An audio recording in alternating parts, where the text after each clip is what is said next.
Hey fam, welcome to The Real Table, where we don't sugarcoat, don't cover up, and definitely don't pretend.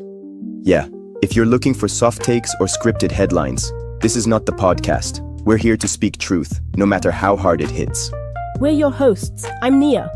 And I'm Thabo. And together, we break down what's happening in South Africa and across the world through real talk and bold questions. And today, we're going straight into the disaster in Eastern Cape. 90 plus lives lost, thousands displaced, and yet no real answers. So we're asking, where did the system fail? Who should be held accountable? What needs to change? And most importantly, what would you do if it was your family? If you believe in truth without filters, and you want us to keep digging into the stuff others ignore, Then hit that subscribe button, drop your thoughts in the comments, and share this with someone who needs to hear it. because at this table, your voice matters. Let's get into it. So here's the headline. Over 90 people have died. The Eastern Cape is underwater, and South Africa has declared it a national disaster. Families are stranded, schools are closed, some villages completely cut off. What's worse, it didn't start with the flood. It started with neglect. That's the part people are not talking about. These areas didn't flood overnight. They were ignored for years. Poor drainage, zero emergency planning, and a disaster fund that's more disappearing than disaster ready. Let's be real. When you have one helicopter and no K9 rescue teams deployed in the first 48 hours, that's not a weather problem. That's a leadership failure. Mook's mum.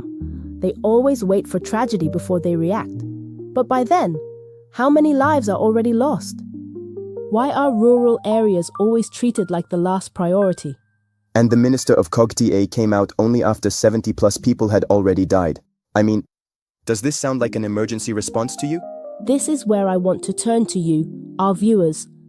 If this was your hometown and you lost your child or your go-go in this flood, who would you hold responsible? Is it the government, local municipalities, climate change, or all of the above? Personally, I think it's time we start naming names.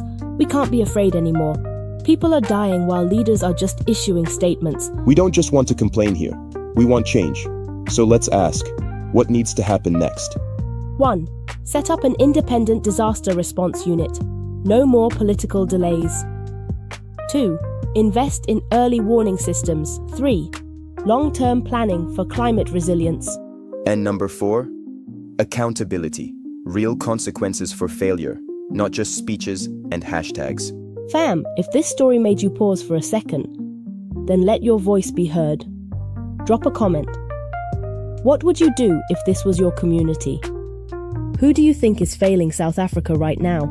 If you want us to keep having these raw conversations with no filters, no agenda, hit that subscribe and join this table. Because here at The Real Table, we're not just talking, we're building a movement.